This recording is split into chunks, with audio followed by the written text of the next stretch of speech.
Love this podcast? Support this show through the Acast supporter feature. It's up to you how much you give, and there's no regular commitment. Just hit the link in the show description to support now. Life is full of exciting moments. Whether you're buying a new home, opening an account as you welcome a new family member, or planning for retirement, you need a bank that's there when it matters. At Atlantic Union Bank, you'll find helpful people and digital tools to make banking for all of life's moments a little easier. Because you deserve a financial partner who cares as much as you do. Call, visit us online, or drop by a branch to learn more. Atlantic Union Bank. Any way you bank. This season, the game begins before the games begin. On August 26th, it's FanDuel Futures Day. 24 hours of deals on all your football season predictions. Futures Day is coming. Visit the FanDuel app to learn more and get your picks ready now. FanDuel, play your game. 21 plus and present in select states. Gambling problem? Call 1-800-GAMBLER. Welcome to another edition of the TSS podcast, brought to you in association with Luke 1977 and Bowden and Dolphin, with your hosts Rob Carless from Bob's Books and the legend that is Shaun Teale. He's here, there, and everywhere, and he's Tealy Sayin Something. Hello and welcome to a brand new season on the TSS podcast. You all know what it's there for. It's the Tealy Sayin Something podcast. So we started it last year in the 24-25 season, and we did so well with it, we decided that we would carry it on into the brand new season. So of course, by my side, or am I by his side? I don't know really. The legend that is Shaun Teale. Welcome to a new season, Mr. Teale. Yeah, welcome back. It's good to be back. I can't believe it's 3 months since we had our last one. Really? Is it that long? God. It is. Well. And he started to talk again before I introduce him. Can you believe it? Just because he's had an Amazon Prime show about his team, he thinks he can do anything this year. Of course, I'm talking about the one, the only, the man who puts it all together for us, Mr. Chris Browne. How you doing? I'm fine, thank you. Thank you, everyone. Oh, my God. He's just unbelievable, isn't he? I'm surprised he hasn't got Tom Wagner in the room with him. He'll have that baby crying one on next and that laughing one in the background. Yeah, absolutely. Right, so how has your summer's been, Shaun? Have you had any free holidays? No, I've not been away since I last spoke to you. However, I am going away at the start of September. You are? Another freebie, obviously, back to the brother-in-laws. So I'm looking forward to that. Obviously, it has to be planned around Villa games. So I will be away in Spain for the Everton game and the Sunderland game. Perfect. Oh, okay. So are you going to go on holiday anywhere else apart from your brothers now that you can? No. Okay. Cheap. At least you're honest. Well, he's had a new pool fitted and all that, so I've got to go and test it. Oh, of course you have, yeah. You're taking it for the team? Yeah. Is that what you're doing? Yeah, I thought as much. And Mr. Browne, how's your summer been? It's been great, thank you. Yeah. Just one holiday. Just one holiday, a few weekends away, you know. Oh, yes, I know. A few weekends. I got bored of seeing your legs on the beach. Yeah. You did that quite a lot, didn't you? Oh, I like doing that, yeah. I know you do. And I see you got the beard. I'll give the thong a good thrashing, I tell you. I know you did. I see your beard has grown again. Yeah, that's only because it can't be asked. It looks good. Yeah. Yours anyway. But I have to get Tealey to have one and we'll look like the Bee Gees.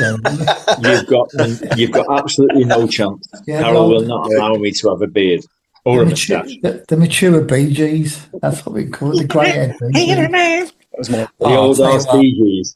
That's a tragedy the way you've just done the Bee Gees then. Right, let's get straight into it then. Got quite a lot to talk about today.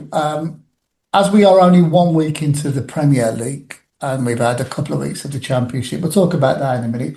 But what we're going to do is we're going to talk about the player power that seems to be very imminent and in the air at this moment in time with people like Alexander Isak. So we'll talk about that in a minute. We'll talk about your predictions as well, because I want the predictions for this season. But Chris, very quick one. As you are our producer, you give us all this time, right? Have you been happy with the start that Birmingham have made? You can't be any happier, can you, really? Well, you could have got Unbeaten? 6 points instead of 4. Unbeaten? Yeah, what did you think of the... I said that 3 times then. All right, yeah, okay. Yeah. What do you think? What did you think of the Amazon Prime show? I thought it was fantastic. Yeah, enjoyed every minute of it. And apparently, from what I'm hearing, and when I say from what I'm hearing, it's basically from you. You also was a not producer on the show, but you were brought in, weren't you, for various things? I had a very small part, really. They asked me for stuff and quite a lot of stuff, really, but a lot of it wasn't used. So it makes me wonder whether they're going to do a second series. Yeah, I suppose Champions League series. They're not going to wait 5 years to do another episode, are they? Oh, 5 years. 5 years. I'll be happy with 5 years. Bloody hell, Teale. What are you talking about there? I've watched it myself. Yeah. A bit of a newfound respect, really, for Tom Wagner.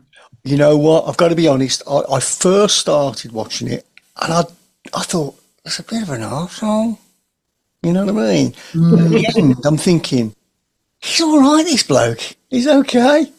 You'd want him on your team, wouldn't you? Yeah, he's good for where you are now. Basically, he's a winner. He's a winner. Talking about winners, Shaun, was you at Villa Park on Saturday? I was.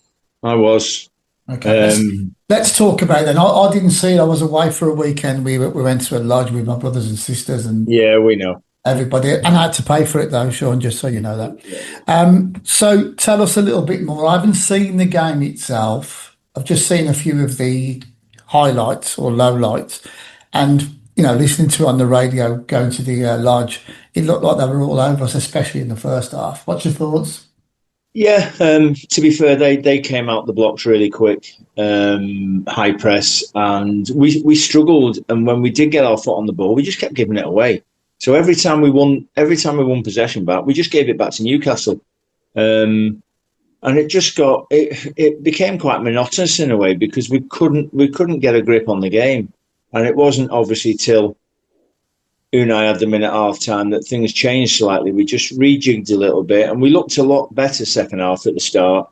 But then, of course, the sending off kills the game for us, really. Once you're down to 10 men against someone like Newcastle, you can't just go gung-ho and try and win the game. So, all in all, again, it's a bit like Chris said about Birmingham. We didn't lose. We drew the first game. We can accept that going down to 10 men. So, we've got a big game this weekend, Brentford away, and touch wood, Brentford carry on their form from last week, and we can go there and win again. Is it a warning to teams that are trying to break into that top table of football, or if you like, the supposed Sky Six, the ones that wanted to break away into this European League or World League or whatever it was at the time? Are we a warning to teams who want to break into it? Because, we've got to a certain level, top 4 2 seasons ago, really good run in the Champions League this season. We're in the Europa League, so it's not quite Carlin with the Champions League, but we it's still good, but there doesn't seem to be that spark at this moment in time. What was it like down the match, speaking to the fans there? Everyone was really excited to be back at Villa Park, obviously. When you're away those few months, it's amazing how much you miss actually being in and around the ground and seeing people that, on a regular basis. Part of it, the biggest problem with this Sky 6 thing and all that is, us, Newcastle, certain other teams, your hands are tied because of PSR. PSR and the UEFA thing are just killing the teams that want to break into that top 6 on a regular basis. I think it was reported at the end of last season that our wage structure, we were paying out 92% of what we were bringing in, and UEFA only allow 80%. So we were way over that, hence why we got fined by them, however million it was. And it's just it becomes crazy, really, because you're not allowing teams with money to use that money to build. So, in some ways, Chris, if things do, happen at Birmingham City, this could be you. And I know Tealey's just mentioned there that 5-year, progression. Yeah. This could be you in a few years' time. Will be us. It will. It will be every team that wants to break into it. Of course, It really will. Now, we talk about the PSR part. There is a part of it which, says that, people say, why can Man United get away with it, and spend all the money they have done and clubs like that. There's one thing there. Historically, they've always had a better revenue stream than we have. Massively. Right? And massively so. And Chris Eck, I know he's left Villa now, and we've got somebody else in whose name escapes me. But, with those guys, they took us up to, around the 300 million mark. But that's still around 400 million less than Liverpool, Manchester United, the Arsenals of this world. So it's going to take a long, long time, if it ever does, to break the monotony, or the monopoly, I should say. Yeah, but the biggest problem with all that is the fact that because you can't spend, you can't have a go at them properly, because you haven't got the backup to do it. Our squad's probably smaller now than it was last year. We lost certain players. And we can't replace them because we haven't got the financial clout to do that. So this season, and I think Unai Emery said it the other day, and Daniel said it, it's one of those things, we might just have to be really patient this year, because it might not be the season we all hope it will be. We could end up where we finished 5th last year. We could be a few places further down than that because we can't compete. Yeah, I mean, when you look at it, come down to fine margins last season as to why we're playing in the Europa League as opposed to, being back in the Champions League for this season. Well, the fine margins were we conceded way too many goals in the first half of the season, and we didn't score enough goals, and they were your fine margins. I mean, we didn't qualify by a goal or 2 goals, something like that. So that's one thing that I'm sure the manager knows he needs to put right, and hence why with the interest in the lad at Chelsea, because we need more than just Ollie up front. We need backup. If Ollie gets injured, who have we got as a centre forward? We're struggling a bit. That's a good point that you make there, Teale. Right. So if we bring in Jackson, are we getting rid of Ollie? No. I'm really pleased to say that. I don't think that. I don't think that would ever be the view on it. I think he wants Jackson in because he knows Jackson. He's worked with him before, and I think he wants him back in with him because that puts him in that position where he's got 2 really good centre forwards, and he can mix and match a bit then because Jackson's a far different player than Ollie. Far more pace. People will say, "Oh yeah, but he was at Chelsea, couldn't hit a barn door." I guarantee if he comes to us, I bet he starts hitting the target regular because I bet Unai Emery will work with him, and we'll play a system that probably suits him better. Yeah. I mean, I'd welcome him if it wasn't at the expense of Ollie Watkins moving out to another club. That would be a good thing for us, especially as we're fighting on 4 fronts again this season. Yeah. I don't think Ollie will move in this window, full stop, and I don't think he'll move in the winter window either because that's the wrong time for people to move. In a sense, it doesn't tend to work that well unless you're bringing in somebody on loan.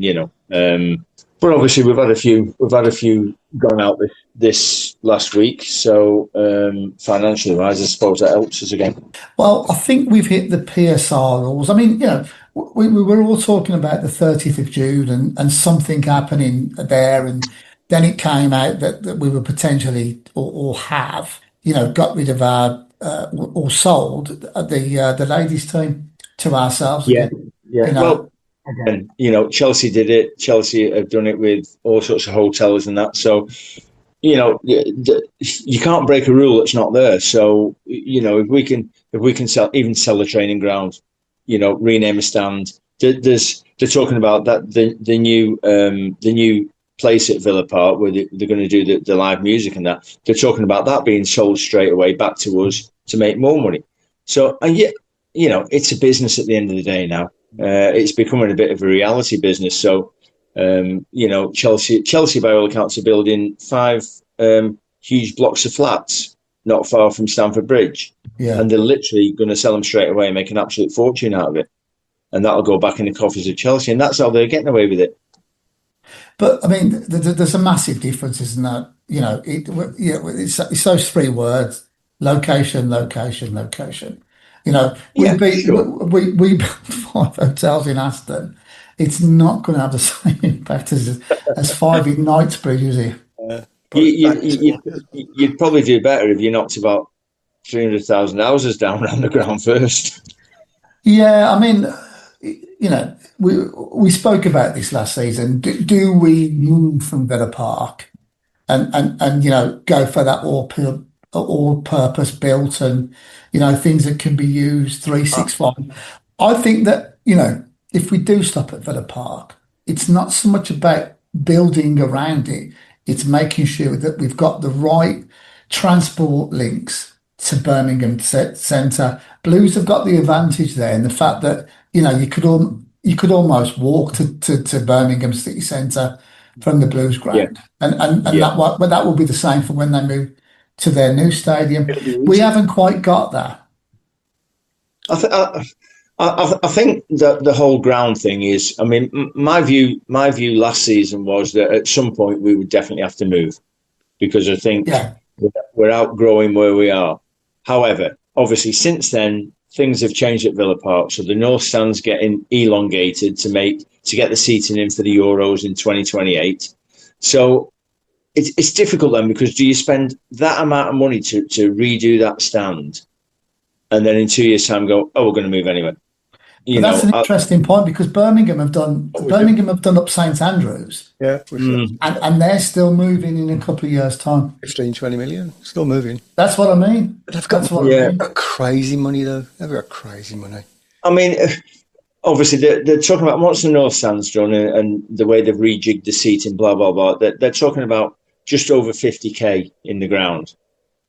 Now, it's all right saying, well, we have 42,000 at the moment. Sell out every game, and there's 33,000 on the waiting list.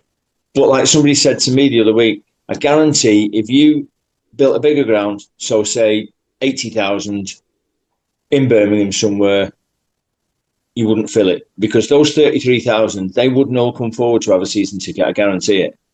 As soon as you go, right, you're next in line, it's going to cost you this. I bet there's half of them pull out straight away because they won't want to fork that kind of money out. So, I think going to just over 50,000 is the right move to start with because obviously more money coming in, more revenue. But I certainly think down the line, you're going to have to be over 60,000 to compete in the Premier League. Yeah, definitely. Did you notice any structural differences when you went to the game on Saturday? Yeah, they've definitely started work on the North Stand. So you can see at the front on the roof part of it at the front, they took down the hoardings right at the front edge, and you could actually see I'd have felt sorry if it poured down because those with probably the back 4 rows of seats, there's no roof on there, I don't think. So if it poured down, they'd have got wet at the top of the stand. And on one of the pillars, they've started taking down bits and bobs. I mean, the stand's it's not going to shut while the work's been done. It's going to carry on week by week while we're still playing there because we can't afford to lose that revenue on top of everything else. The government who give Birmingham, or I think it is anyway. Chris, you'll tell me a bit more about this. It seems that they are ploughing money into the transport infrastructure that will benefit Birmingham City and Aston Villa there. What kind of money are we talking about that the council have? Is it the council or the government that have done it? I do believe that a large proportion is government funded, yeah. Yeah. But I think we're talking 3 billion on the infrastructure alone. Something like that. Something like that. So in my eyes, what we've got to do is get that, the route from Birmingham city centre to Villa Park and running really, really well, like they're going to do at your place. Well, I mean, you can guarantee that Villa would not have gone forward with the North Stand unless there was a guarantee that the Whitton train station was getting remodelled. And I believe the plans are already passed for that, and it is getting remodelled, and it will make it easier. Yeah. I mean, as it happens, that's the only real station that you can get to Villa Park, because the others are a bit further away, aren't they? So they are. Yeah, they are. So what needs to happen? Does there need to be a better transport link, whether that be, I don't know, the trams, whatever, into Birmingham centre. So when we do attract the fan that comes across from the world, they're going to be stopping in nice swanky hotels in the city centre and then getting the trams, to and from Villa Park for the matches. I think that's probably the best way forward for it. To be fair, Rob, I think a tram system out to Villa Park and probably even to St Andrews at the moment would be fantastic for both sets of supporters and away supporters. It would make life so much easier. And, trams can be running every 15 minutes. There's no big deal with that because there's nothing to stop it, and I presume the expense of running a tram is far underweighs running a train, on a regular basis. So for me, I think that would be a great idea to get trams involved. I just think it would make life easier. The only other way you do it is buses, but notoriously there's no room on buses anyway, and it'll just be. I don't know if you know, we actually have free buses to the Blues Ground. Well, we have a couple, don't we?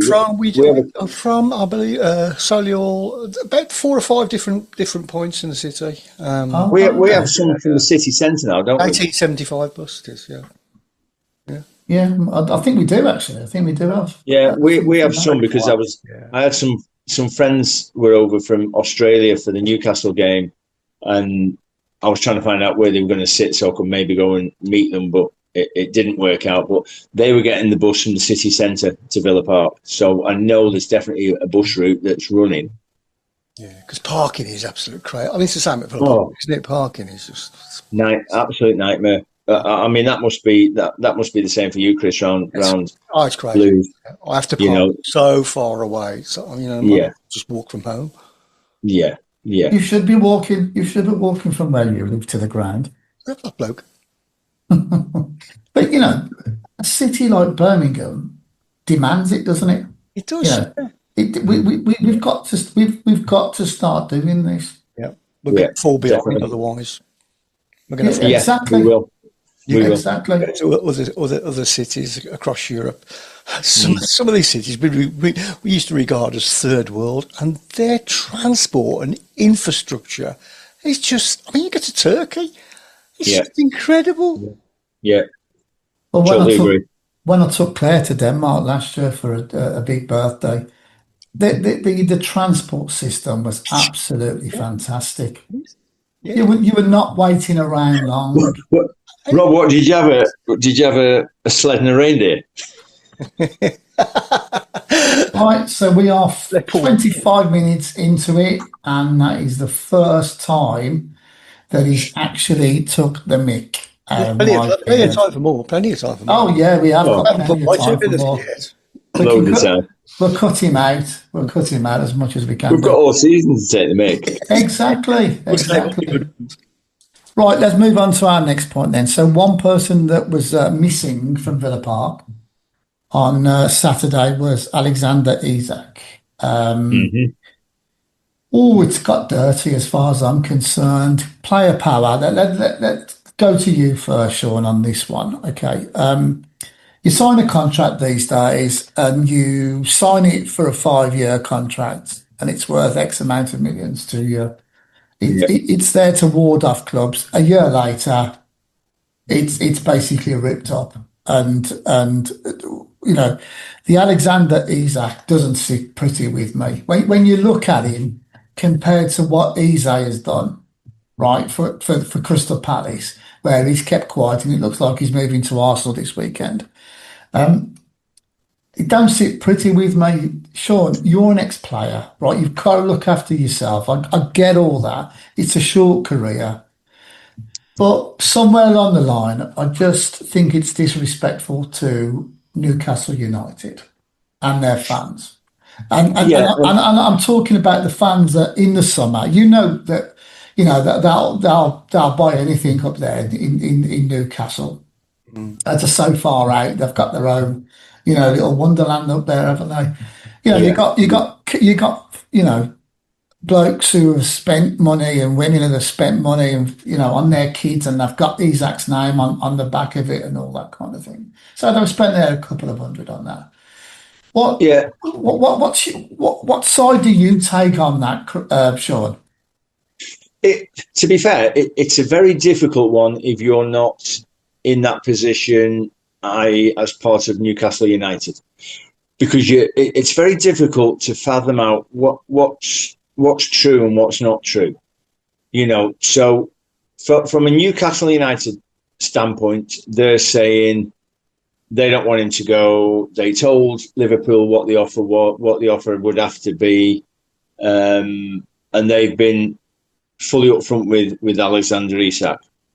On the other hand, we get a statement yesterday from Isak saying, I've held counsel, I've said nothing, blah, blah, blah, but there's so many untruths being said that I need to come out and say. And basically what he's saying is that what he was promised is not happening.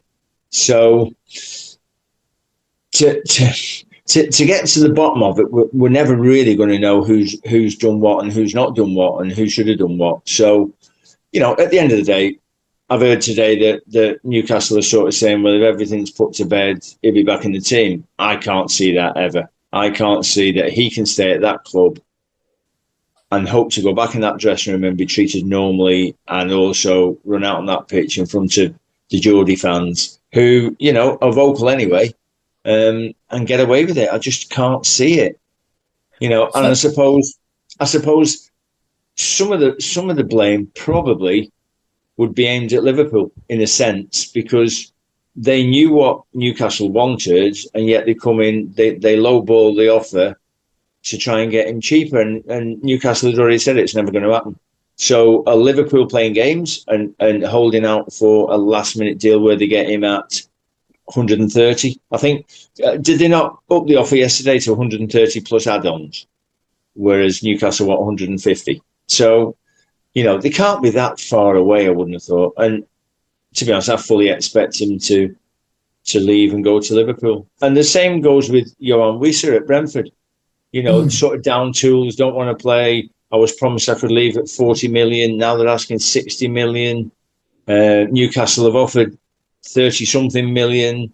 It's game playing. It's all game playing. And for me, the people that are the most let down are supporters at the end of the day. It's always the case, isn't it? Always. It's always the supporter. If you look at the Brentford scenario, they knew Bryan Mbeumo was going to go. They knew that was going to happen. As soon as that threshold of what Brentford wanted was reached, it was done, dusted, sealed, and he'll go back to Brentford with United and probably get a standing ovation. I'm not so sure when Wissa goes back, if he does go to Newcastle, I'm not so sure it would be the same. At Capella University, we believe accessible education can make a difference. That's why we offer scholarship opportunities to all eligible students. Un futuro diferente está más cerca de lo que crees con Capella University. Learn more at capella.edu. Life is unpredictable, but preparing for the unexpected shouldn't be. Take ownership of your life planning with Policy Genius to help your loved ones have a financial safety net in case something happens to you. They offer life insurance policies starting at just $276 a year for $1 million in coverage. Don't wait for life to make other plans. Protect your family today. Head to PolicyGenius.com. That's PolicyGenius.com. Yeah, I mean, it's a good point. Liverpool are the top team at this moment in time, champions of the country, right? Yeah. And I agree. If they get Isak, I think they're on for the second. But we'll talk about predictions again in a minute on that one there. But, is it similar? I know it's like 25 years ago, right? Or a bit longer than that, 27 years ago. But is this similar to what Manchester United done with us over Dwight York? When they, the talks was that they were interested in him. He obviously wanted that, and Johnny Gregory has spoken to us all about this particular situation, and will be in my new book, which comes out next year on John Gregory. But we won't talk about that just yet. Sorry, I said just get that in, didn't I? Yeah, I had to just get that one in. Just have to get that one in. Yeah, never mentions my book anymore. No, didn't know you had one. Well, to be honest with you, they are really good doorstops. Yeah, so that's the one on that one. Has it unsettled the player, or is it more his agent thinking pound signs in the eyes? I certainly think agents have got a lot to answer to. This as far as everyone's concerned, Isak was quite happy at Newcastle. There wasn't any issues. There was no problems with him and the manager or the staff or anything else. And then right out the blue, they go on the Asian tour and he doesn't go. And you've got to think somewhere along the lines that the agent's been talking to Liverpool behind everybody's back, trying to get a deal, knowing full well that he'll make an absolute fortune out of it, the agent. And he sees it as good business. It's difficult because, agents can do what agents want. They can speak to people even if they're on contract. So, in a way, a contract's not worth the paper it's written on, because if an agent wants you, yeah, that's what I was saying earlier. Make that phone call. Yeah, that's what I was saying earlier. That they sign these contracts, and really speaking, they ain't worth. I mean, did John Duran sign a new contract with us about 6 months before he actually left? Yeah. And that's let's just talk about. I think with John Duran there was other issues though, wasn't there? There was behavioural issues and training issues and that. And I think Unai Emery just gave up on it and thought, you know what, he's always going to be a pain. So let's get the money and move him out. And obviously, that appears to be what happened now, because the same thing happened in Saudi, and they shipped him out as quick as anything. They did, but hasn't he gone to Turkey, Fenerbahce or something like that? Yeah. All right. So and didn't turn up for his first training session because Mourinho went ballistic. That is going to play out quite a lot over this summer, isn't it? With Mourinho and him, that's going to be a very you can see them clashing heads. You certainly can do. Right. So let's move on to our next topic then. So on our little WhatsApp group during the summer, I've been asking our sponsors, Luke 77 and obviously Bowden and Dolphin Signs, for their predictions for this year. Right. So I'm going to read out Luke's first and foremost. I had to laugh because he almost put Villa for everything. So one-eyed, it's unbelievable. But and he did laugh when I went back to him and said, "You want to change a couple of these, mate, just in case Villa don't win all 4 competitions."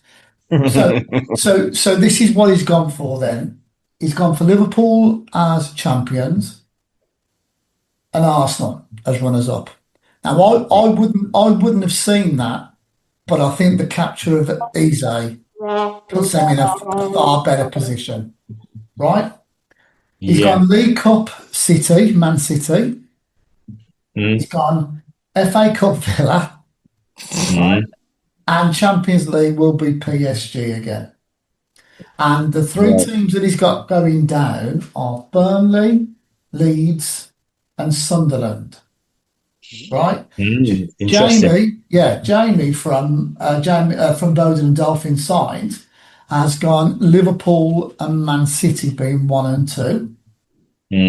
League Cup is gone for Liverpool. FA Cup is gone for Arsenal. He's gone for Real Madrid as the champions of Europe, which I think will be for the 16th time. And then relegated, he's gone Burnley, Wolves, and Sunderland. Wolves could be a good shout this season after what happened, right? So, Chris, I know that the Premier League is nothing to do with the team that you support, but right, let's start with this because we're going to keep this until the end of the season, and see who does the best from this. So, Chris, give me your English Premier League champions. I'll go Man City. Man City, okay. Why Man City over Liverpool? Because that seems to be where the smart money is at the moment, especially if they get Isak and Mark Gaya as well. Yeah, I don't know. I don't know. It could be either one or the other, couldn't it? You know what I mean? One or the other. I don't. It's how can you split them? But I'll go Man City as an offside chance. You're going to go Man City. With Liverpool second? Liverpool second, yeah, definitely. Okay, then. League Cup. Who are you going for in the League Cup? Should I go Man City again? I'll go Liverpool with that one. Okay. And as you were the one that won last year's League Cup, if you remember, because you backed Newcastle and we all backed Liverpool. Of course, yes. On that one, FA Cup. FA Cup. I'm not going to go Newcastle. FA Cup. Let's go outside. Let's go outside Man United. What? Tell you what. It's a cup. How much has football changed? Yeah. If we go outside Man United? No. That is mental. That is absolutely mental saying that. Yeah. Right, champions of Europe. Champions. Yeah, I'll go Real Madrid as well. Okay, you're going to go Real Madrid on that one. Okay. And who's the three to come down? I'll go Wolves, definitely. Wolves. I don't want to say Sunderland. I'd love them to do something, but I'm sorry, but yeah, Sunderland. Okay. Probably Burnley. And Burnley. Yeah. Okay. Yeah. So that's the same as what Jamie's gone for. Right? Was it? Oh, right. Yeah, exactly. So let's have your prediction then for the championship. Right. Can you say anything else but Birmingham? No. We'll win the playoffs as well. Yeah. So you'll win the league and win the playoffs. Yeah, and the playoffs. Yeah. Okay. Fair enough then. Right. So seriously, where do you see Birmingham finishing this season? Definitely a top six. I'll be disappointed if he goes through the playoffs, but top two. We'll be promoted, I think. Yeah, so you think you'll be promoted? Pick up a penguin. Definitely. Right? You think you'll be promoted without having to go through the playoffs? Oh, yeah. Okay, I don't think the owners will put up with anything else. Okay, fair enough then. Right, Teale. Who you got down as champions of our country? Liverpool. You said that with conviction. Go for the obvious. Yeah. Why do you think Liverpool will do it? I just think that I think they've strengthened wisely, and if they do get Isak, or Isak, I just think they'll be far and above more potent than any other team. How did they play on Friday? Because again, I didn't quite see the game. It was a strange game because if Liverpool have got a weakness, it's at the back, because obviously they have the two new fullbacks, Kirkes and who's the other one, Fofana, is it? They play a weird system, so they push on, but they both push on at the same time, which leaves Canate and Van Dijk literally on their own. And obviously, Bournemouth took great advantage of that to bring it back to 2-2. But Liverpool, they just keep going. It's like an express train. They just keep going and going and going. They get the break with Chiesa, and then Mo Salah does what Mo Salah does. Chases a lost cause, cuts inside, puts in the bottom corner, 4-2, game over. But they're definitely gettable at. I just think when it comes to them playing against the bigger teams, the Arsenals, the Chelseas, the Uniteds, the Cities, I think they'll play slightly different. I don't think they'll be as rampant going forward as they are with the fullbacks. This back to school, hear your teens say something you never thought possible. Thanks, Ma. Come to your Boost store and take home iPhone 15 with its amazing camera and all-day battery for only $99.99. Perfect for back to school. Thanks, Ma. You won't get tired of hearing it. Visit your nearest Boost store. Requires ID verification, port in and activation on $60 per month plan and $35 device setup fee. Taxes extra. Dreaming of blissful summer days and creamy popsicles? Capture sun-drenched memories with the Orange Vanilla Dream Hydration Multiplier from Liquid IV. Just one stick and 16 ounces of water can help hydrate you better than water alone. Live your summer dream with Liquid IV. Tear, pour, live more. Go to liquidiv.com and get 20% off your first order with code INDULGE20 at checkout. If they get Mark, is it Gay? You know me, I can never pronounce these footballers. Yeah, Mark Gay, yeah. I have trouble with Shaun Teale, let alone anybody else. Right, Mark Gay, right, if he signs, does that make them, really good at the back? Is he there to replace Virgil van Dijk? No. I think what'll happen if Gahey does go there, I think you might find that Arne Slot changes the way they play, and I think then he would probably go to a back three. Yeah. With wing backs, with Kirkez and Fofana bombing on. Having said that, Fofana's already injured, got hamstring, so he's out for a few weeks anyway. Already, he's only played not even one game. He didn't finish the game. So, but you look at strength in depth as well. I mean, Liverpool have got such a squad now; it's ridiculous. Yeah, I agree with that. Just as a side chat, Mo Salah, PFA Player of the Year. What are your thoughts on that? Did you think deserved? Yeah, I do. Actually. But by a margin. You're saying that, Chris? Who would you have chose? I'm not saying. I know a lot of other people thought what, but no, I think I agree. Yeah. But to be honest, with his goals and his goal contributions, I couldn't really see it going anywhere else. No, and it wasn't his best season, really, was it? No. He's. I mean, we spoke about this during last season's podcast. The guy's a Premier League legend, isn't he?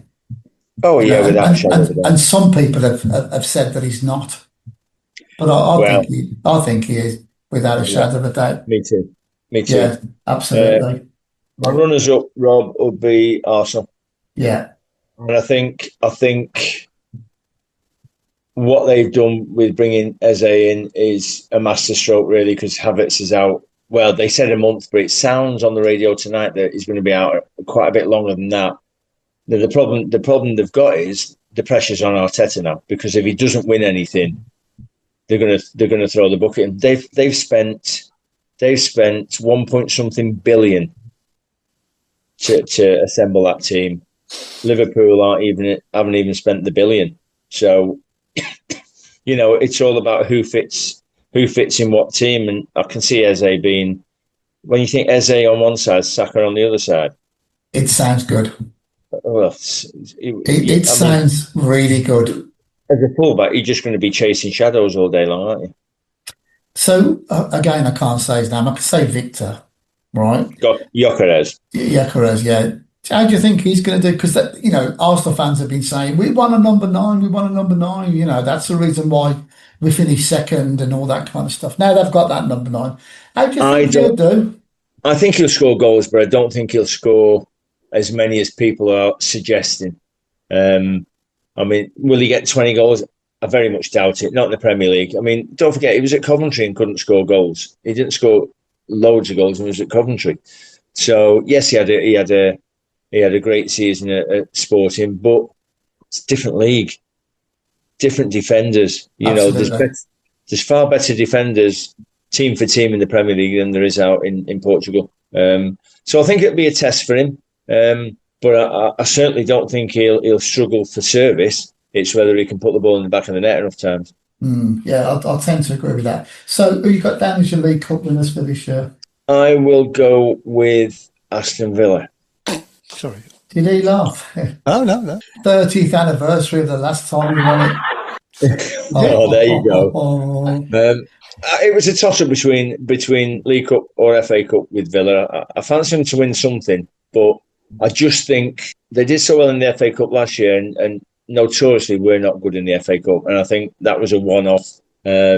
So I think we'll probably go out the FA Cup a lot earlier this time. But I think the League Cup's a funny one. I just feel we've got enough in our locker to get something out of it. Okay, interesting. FA Cup. Chelsea. We haven't mentioned Chelsea yet. I think Chelsea would be the dark horses for the whole season. I know they didn't play particularly well at the weekend against Palace.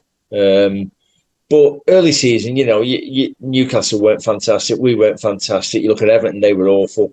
There's teams bedding in. And I just think Chelsea, if you look at their squad, they've got such a strong squad. And again, an awful lot will depend on Cole Palmer, on his ability to keep his form going and scoring goals and assists for the whole season. They bought a lot of players, and they had a great end to the season, winning the Conference League and being top four and winning that club championship in the summer as well. Yeah, for £100 million and all that kind of thing. I think if you stop Cole Palmer, you stop Chelsea. To a point. I don't disagree with that. Okay. So who have you got going down then this season? Burnley, definitely. I think that everybody would say that anyway. I can't see them scoring enough goals, and it's all right having a great defensive record in the Championship, but you're talking about the best players in the world. So Burnley, I think, and I'm going to go for Wolves, and I'm also going to go for Brentford because I just think Brentford are a shadow of what they were the last few seasons. I don't get the Keith Andrews thing. I don't get why they would make him a manager as a Premier League team for his first job. I just don't get that at all. And Mbeumo's gone, the midfield player's gone, the keeper's gone. If Wissa goes as well, what have they actually got left? They haven't got, quality-wise, very little. Yeah, a good point there. Right, so I'm going to start off with my bottom three as well. And I'm going to agree with Teale on this one. I've got Burnley, Wolves and Brentford. I don't want Wolves to go down because I want the middle of... Before you go any further, Rob, Barcelona for Champions League. Oh, yeah, I forgot about that. So you're going for Barca. Okay. One job. Fair dues, right. Okay, so I'm going for Liverpool and Arsenal, top 1 and 2. Man City third. Fourth, Chelsea. I know I haven't asked you guys this, but, Villa fifth. Yeah. I'm going League Cup. I'm going Man United. Oh, God. Right, as an outsider. And I'm going FA Cup Chelsea. Right. But I am giving Villa a trophy this season. Right? I'm going to stick my neck out and say Europa. If we, I'm surprised we haven't spoken about this just yet, but if we play with the same intensity that we did in the Champions League for last season, given that the Champions League teams don't come down anymore to the second tier of European competition, and let's face it, that is why we had Tottenham and Man United in the final for last season. I'm looking at it, and I'm looking at the projected pots, and I'm seeing, if I wasn't a Villa fan, I would be having Villa as my team there, especially as it's Unai Emery's competition, which he's won 4 times with 2 different clubs. Yeah, I wouldn't disagree with that, Rob. What do you think of that, Chris? It's a possibility. I don't really know what the pots are, so. But it's a difficult one because there's so many teams in that you think, oh, they've got no chance. But it just depends how it pans out, week by week. If you're flying, you're up there in that top 8. You've got, you're going to have the right draws at the right time, which makes it a lot easier. Yeah. I think it's difficult at this time, and you know what I mean, because Villa could go on a really, have a great couple of games, and then go on a real bad 4 or 5. That's what I'm saying.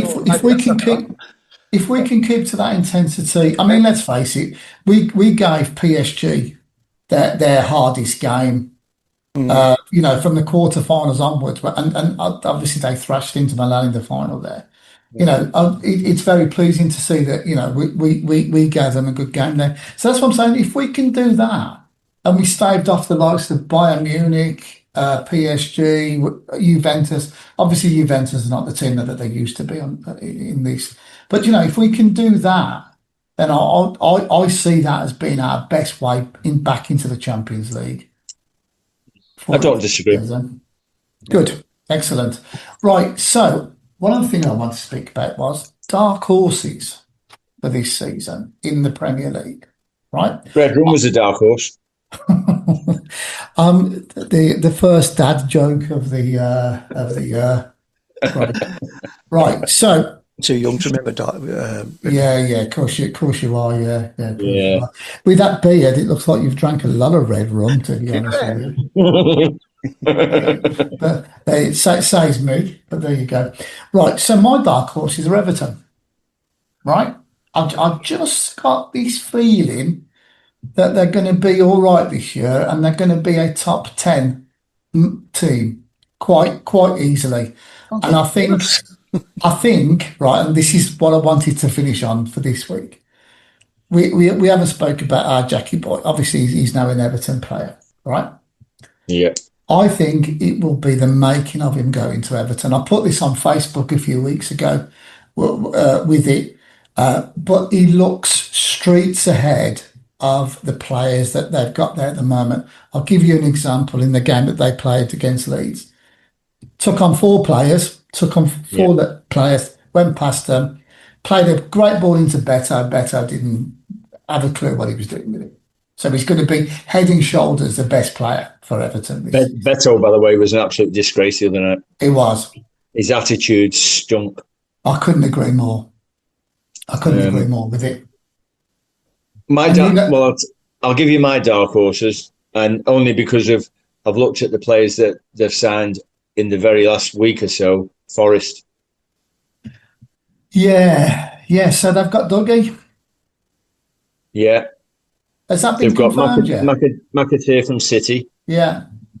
And they've also got Amari Hutchinson from Ipswich. Yeah. That's a good signing. Yeah.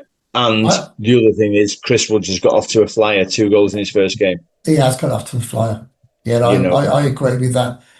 So are you looking around the 7th mark for them again, or do you possibly see them being a top 6 club? I think they could very easily finish top 6. I would be surprised if they're not pushing for that 5th place. I mean, we all have to hope in a sense, because I think we all really think that Liverpool, City, Arsenal, and Chelsea will be the top 4. Yes, we do. Generally, yeah. So we're playing for 5th in a sense. Now we've got to pray that everybody does well in Europe, in the Champions League, and we get that 5th place again.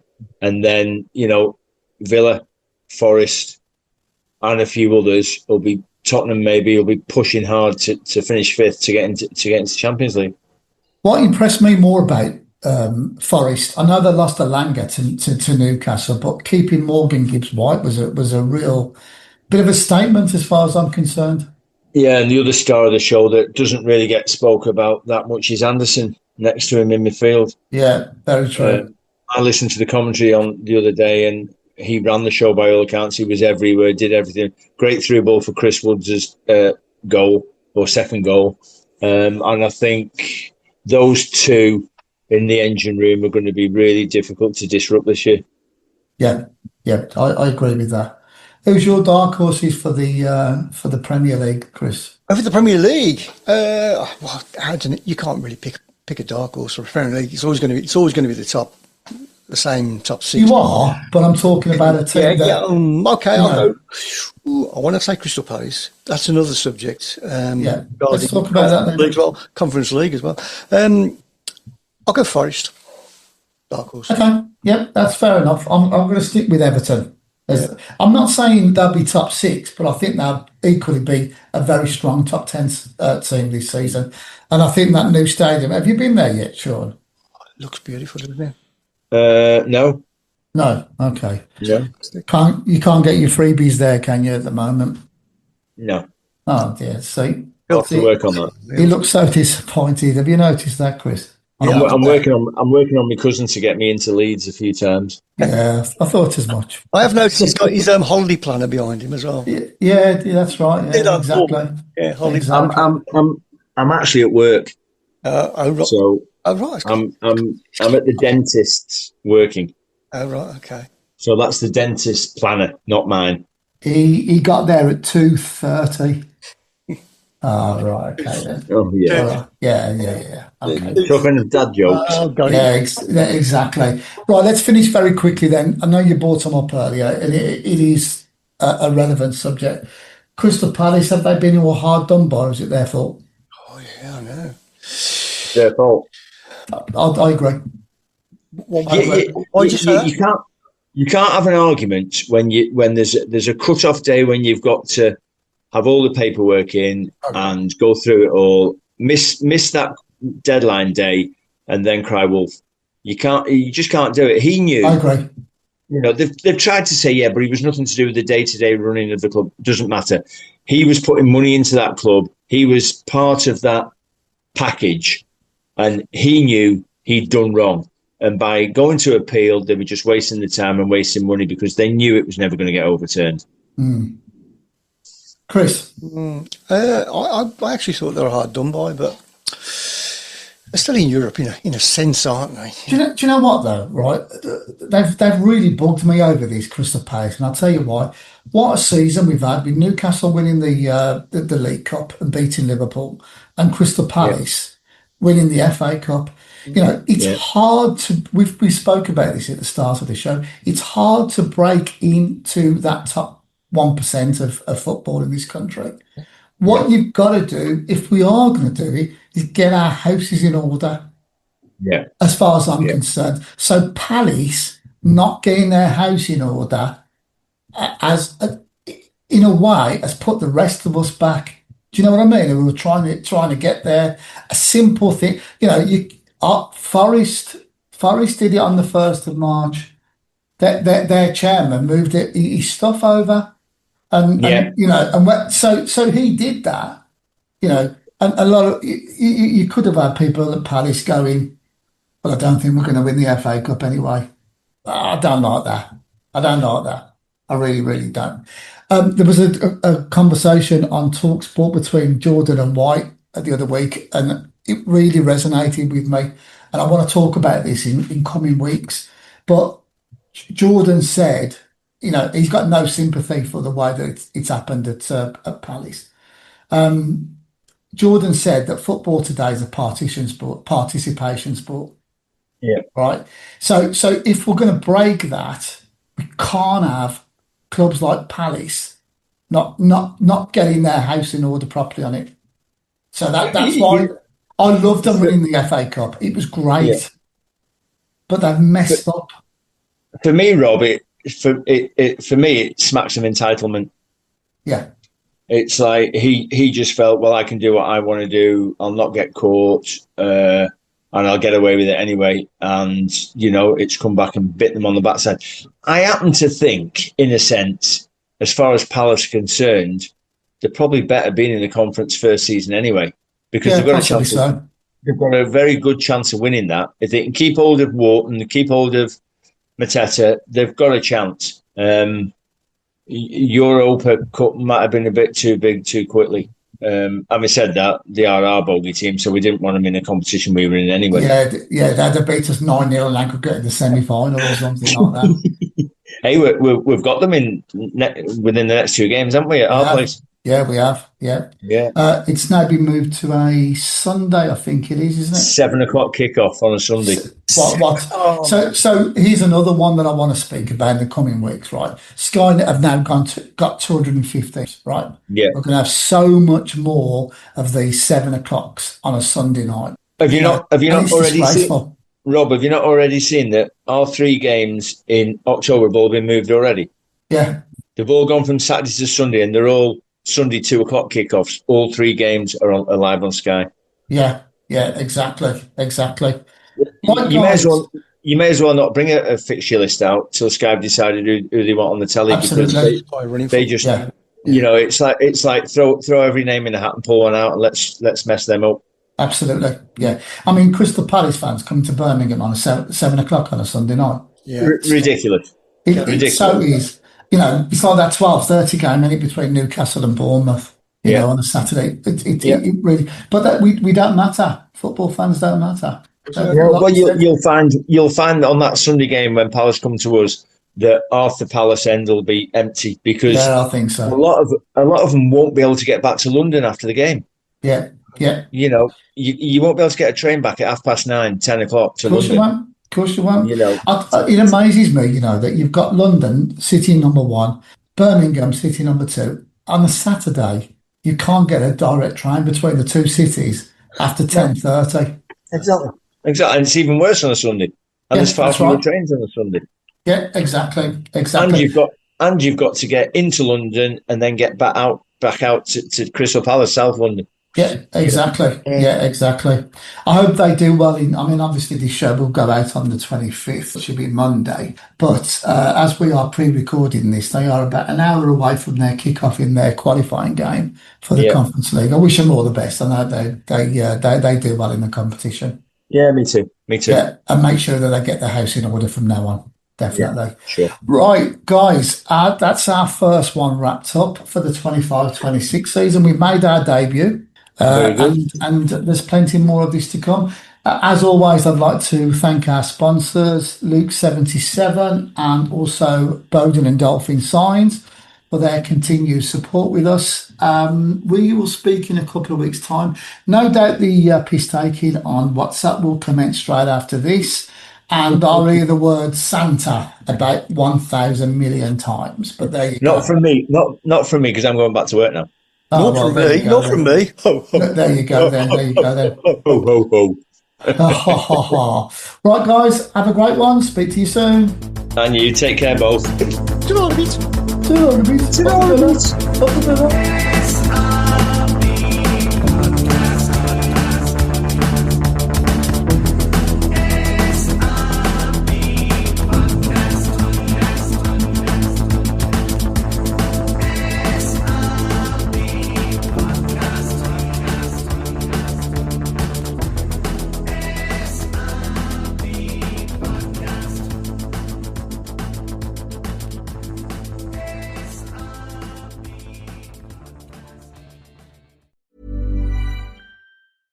At Capella University, we believe accessible education can make a difference. That's why we offer scholarship opportunities to all eligible students. Un futuro diferente está más cerca de lo que crees con Capella University. Learn more at capella.edu. El rugido de los aficionados, el ritmo de las porras, la intensidad en la cancha. Esto es más que solo un partido de fútbol. Con DraftKings Sportsbook, esta es tu oportunidad de convertir cada jugada en una gran ganancia. Descarga la app de DraftKings Sportsbook y usa el código HEART. Ese es el código HEART para que los nuevos usuarios reciban $200 en bonus bets al instante cuando apuestes solo $5. En asociación con DraftKings, la corona es tuya. ¿Problemas con el juego? Llama al 1-800-GAMBLER. En Nueva York, llama al 877-8-HOPE-NY o envía un mensaje de texto con la palabra HOPE-NY al 467-369. En Connecticut, hay ayuda disponible para problemas con el juego. Llama al 888-789-7777 o visita ccpg.org. Juega responsablemente. En nombre de Boot Hill Casino Resort, Kansas. Debe ser mayor de 21 años. La elegibilidad varía según la jurisdicción. No válido en Ontario. Pueden aplicarse cargos en Illinois. Las apuestas de bonos son de un solo uso. La apuesta no se incluye en las ganancias y caducan después de ser otorgadas. La oferta finaliza el 29 de septiembre 2025 a las 11:59 p.m. hora del este. Los términos en DraftKings.com/sportsbook/promos.